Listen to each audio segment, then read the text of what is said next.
योऽन्तः प्रविश्य मम वाचमिमां प्रसुप्तां सञ्जीवेत्यखिलशक्तिधरस्वधाम्ना अन्यांश्च हस्तचरणश्रवणत्वगादीन् प्राणान्नमो भगवते पुरुषाय तुभ्यम्। अभ्रमं भङ्गरहितम् अजडं विमलं सदा आनन्दतीर्थमतुलं भजे तापत्रयापहम्। चित्रैः पदैः च गम्भीरैः वाक्यैः मानैः अखण्डितैः गुरुभावं व्यञ्जयन्ती भाति श्रीजयतीर्थवाक्। अञ्जना सूनुसान्निध्यात् विजयेन विराजितम् अजितप्रीतिजनकं भजेऽहं विजयध्वजम्। अनवद्यात्मचारित्र्यं वादिखद्योतभास्करं विद्यामान्यगुरुं वन्दे विद्याविद्योतभास्वरम्। तपःस्वाध्याय शुश्रूषा कृष्णपूजारतं मुनिं विश्वेशमिष्टदं वन्दे परिव्राट चक्रवर्तिनम्। श्री गुरुभ्यो नमः। सभी अध्यात्म बंधुओं को स्वागत।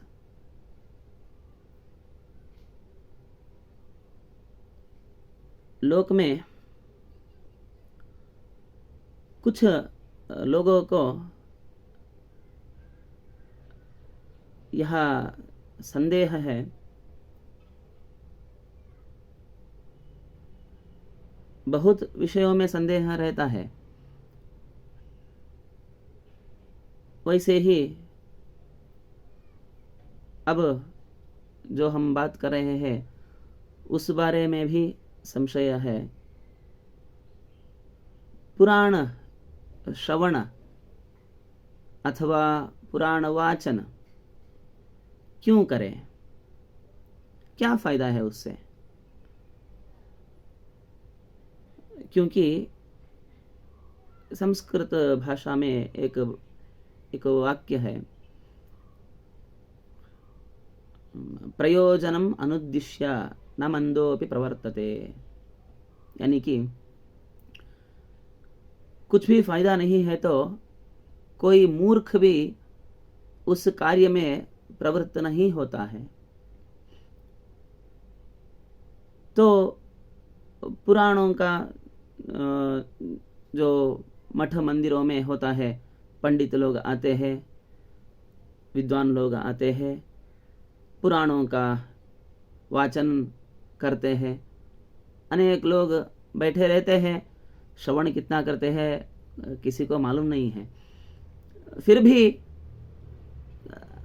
पुराणों का श्रवण या वाचन से क्या फायदा है, क्यों करें? इस तरह से बहुत लोगों के मन में आशंका है।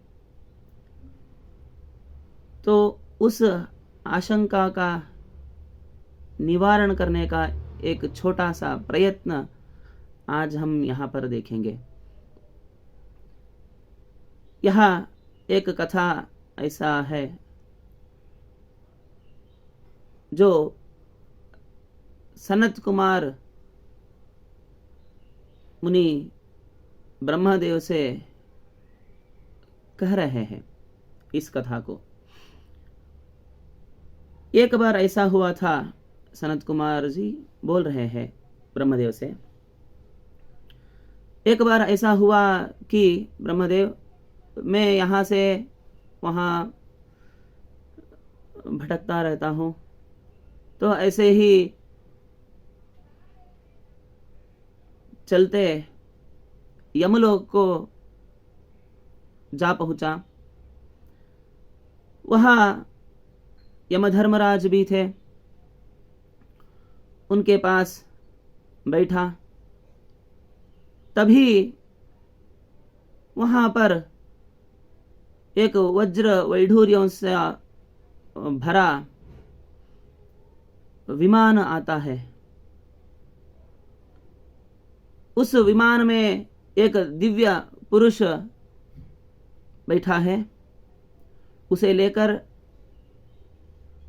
यमलोक में आ रहे हैं। जैसे ही वहां आ पहुंचा विमान, यमधर्मराज साक्षात खड़े होकर वहाँ जाकर उस जो दिव्य पुरुष वहाँ बैठा था उस विमान में, उसका आदर सत्कार करते हैं, अर्घ्यपाद्य आदि उपचार भी करते हैं और बोलते हैं आपके दर्शन से मैं धन्य हो गया। इस तरह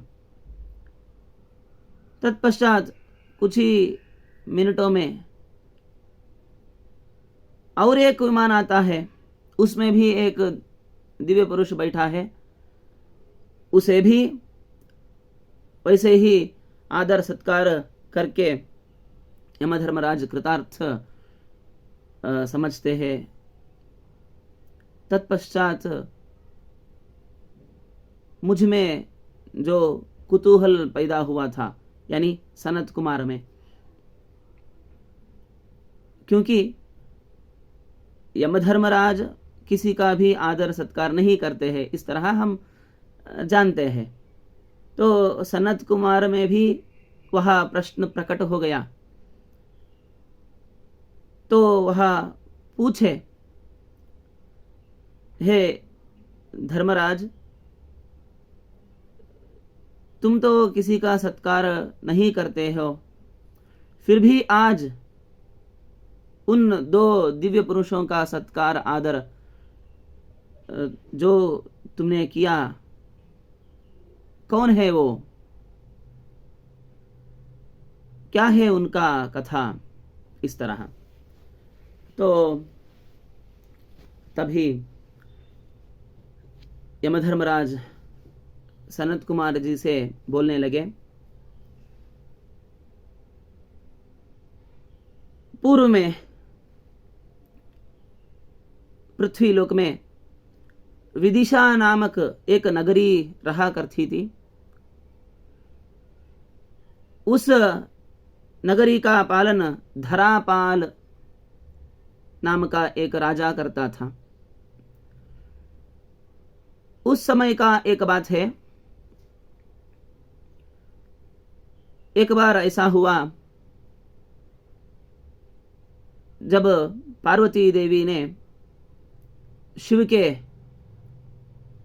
द्वारपाल के रूप में एक गणाध्यक्ष को नियुक्त करती है और बोलती है, मेरे अलावा, पार्वती के अलावा किसी अन्य स्त्री को अंदर जाने के लिए मत कहो। फिर भी वह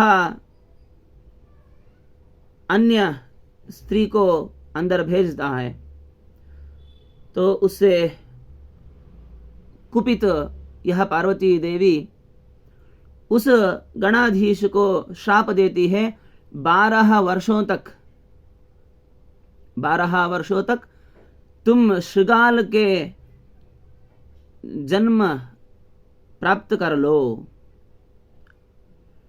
तत्पश्चात उसका प्रतिशाप भी देती है, जब तुम वेतसी और वेत्रवती नदी के संगम में स्नान करोगे, तब उस शृगाल जन्म को तुम पार कर लोगे।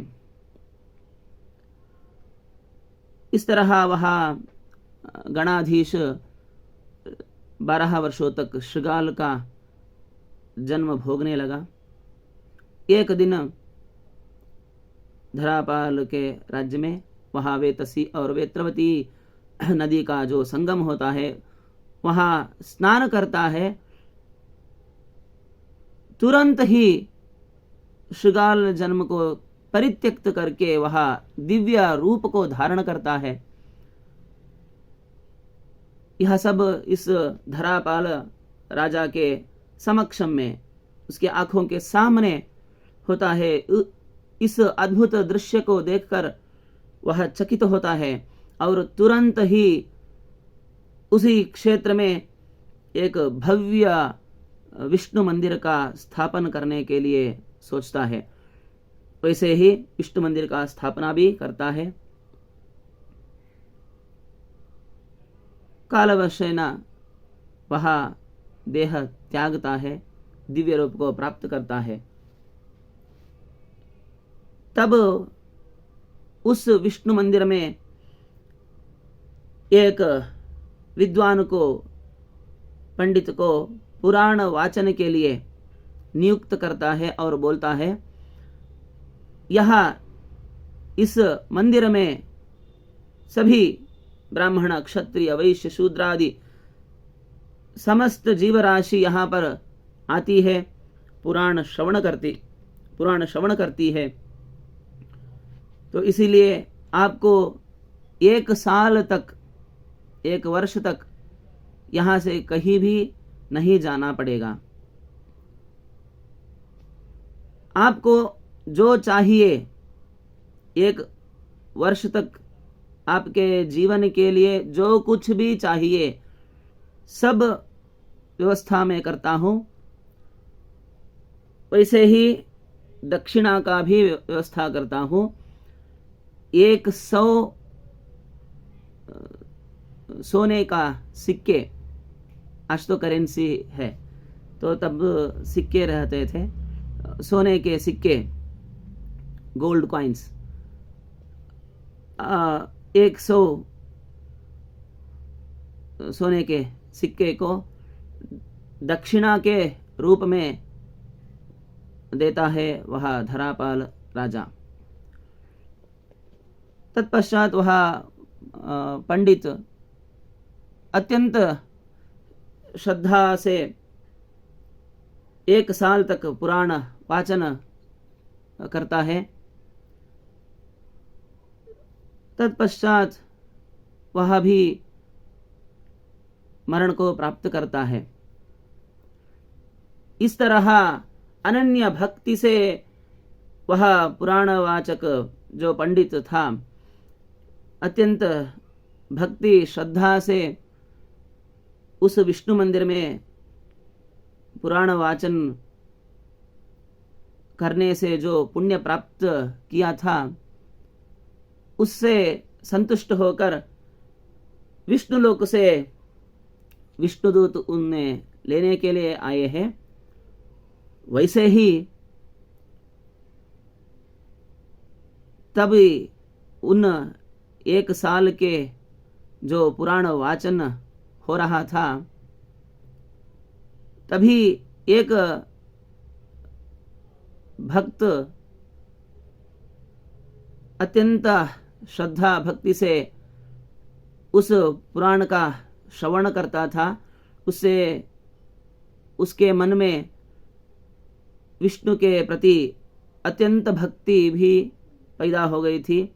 उससे संतुष्ट होकर वह जो पुराण श्रवण करता था, वह व्यक्ति इस पुराण वाचक को, इस पंडित को अनेक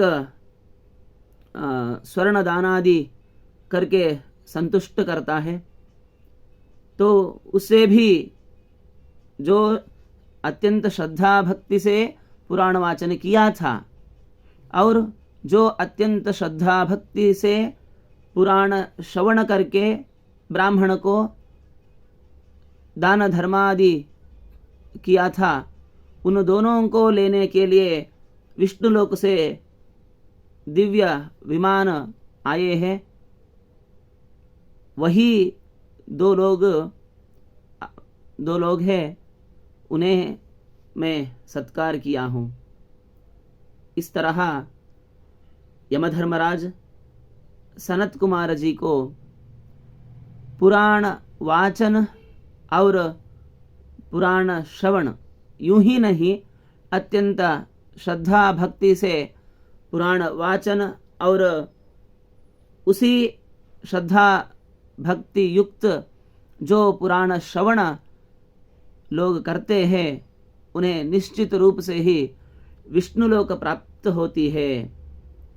इस तरह यमधर्मराज सनत कुमार जी को बोल रहे हैं। श्री कृष्णार्पणमस्तु।